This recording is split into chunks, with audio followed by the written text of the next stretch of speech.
Je crois que le vrai problème, c'est qu'un agriculteur, s'il veut investir, produire, si un jeune veut s'installer, il faut qu'il ait une visibilité de prix à moyen terme.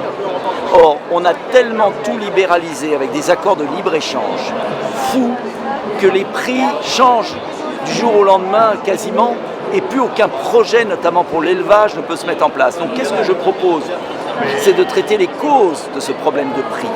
Et traiter les causes de ce problème de prix, c'est deux choses. C'est d'abord arrêter de signer des accords de libre-échange déloyaux pour éviter les chutes de prix et les concurrences déloyales.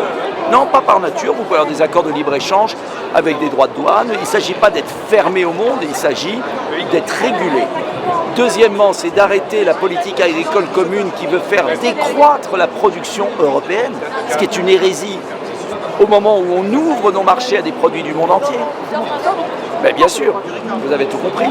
Et puis troisièmement, sur certaines productions comme le lait, si on veut assurer l'élevage en France, il faut un prix garanti du lait, aux environs aujourd'hui de 48-50 centimes, qui concilie un prix abordable pour le consommateur et un prix rémunérateur pour le producteur, mais ça veut dire que certains se feront des marges un peu moins élevées. Et pour cela, il faut un État ferme qui dise « Stop, Lactalis, Sodial et les autres, vous ne pouvez pas à ce point prendre la valeur ajoutée des producteurs. » Mais attention, on ne peut pas demander ça à Sodial et à Lactalis si on ne régule pas le marché intérieur. C'est-à-dire que s'il n'y a pas un minimum de quotas de production, de protectionnisme, il faut réguler. En fait, vous savez, c'est très simple. Pendant 30 ans, il y a eu une politique agricole commune à 6 pays qui marchait très bien. Il y avait des crises, mais ça marchait dans l'ensemble.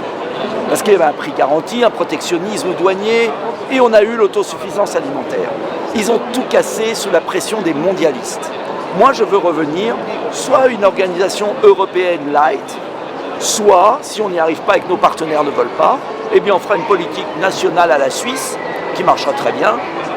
Au lieu de donner 25 milliards et d'en recevoir 15, dont 9 pour l'agriculture, à Bruxelles, on donnera plus d'argent à Bruxelles et on aura 10 milliards d'euros en plus. Et là, je peux vous dire qu'on pourra aider nos agriculteurs comme le Canada le fait, comme le Suisse le fait. Et puis qu'on pourra aussi aider d'autres secteurs économiques. D'abord, il y a un peu de notre faute, c'est-à-dire que quand on a des charges sociales trop élevées, ça ne veut pas dire qu'il faut moins de protection sociale. Ça veut dire qu'il faut peut-être financer notre protection sociale autrement. Je prends l'exemple d'une taxe sur la grande distribution qui avait été proposée par un groupe centriste à l'Assemblée nationale, qui était une bonne idée de dire on enlève les charges sociales sur les salariés agricoles qui pénalisent nos producteurs de légumes, de fruits, et en revanche on maintient la protection sociale, mais on la fait payer sur une assiette plus large. C'est la même chose avec la MSA. Les agriculteurs payent une fortune leurs charges sociales.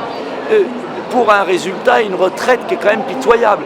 Donc, est-ce qu'on ne peut pas mieux asseoir le financement de la protection sociale des agriculteurs pour éviter de les défavoriser face à la concurrence allemande et hollandaise? Ça, c'est le premier point. Deuxième point, il faut être peut-être plus ferme sur les produits phytosanitaires qui sont autorisés dans d'autres pays. Et si la Belgique ou l'Espagne met un produit interdit en France, on devrait pouvoir bloquer aux frontières la fraise ou la clémentine espagnole en disant à nos amis espagnols, il y a un moment, vous ne pouvez pas avoir le beurre à l'argent du beurre. Ça veut dire un État qui dit aujourd'hui, je défends l'intérêt de la France. Parce que le problème de fond, au-delà de la technocratie et de tout ça, c'est est-ce qu'on a des élus qui défendent les intérêts des Français globalement. Et il y a une très belle phrase du général de Gaulle qui inaugure le salon de l'agriculture en 67, je crois, et qui dit « Je ne suis pas venu ici pour les notables agricoles, c'est-à-dire en gros les fédérations, je suis venu ici pour l'intérêt supérieur de la France. » Ça résume tout. Le problème de fond, c'est que tous ces mecs, excusez-moi, Bruno Le Maire, ministre de l'Agriculture, il a fait la richesse de Lactalis. Et il a ruiné les producteurs de lait. Voilà, il faut appeler un chat un chat. Tous ces types, ils sont au service d'intérêt. Moi, je suis au service de la France, c'est pas la même chose. Reconnaissez-le. On importe 70% de nos légumes, 56% de nos moutons. C'est ce qu'ils veulent. C'est une folie, voilà, point. Et soit on défend nos intérêts, soit on ne les défend pas. Maintenant, c'est aussi aux Français un moment de se réveiller.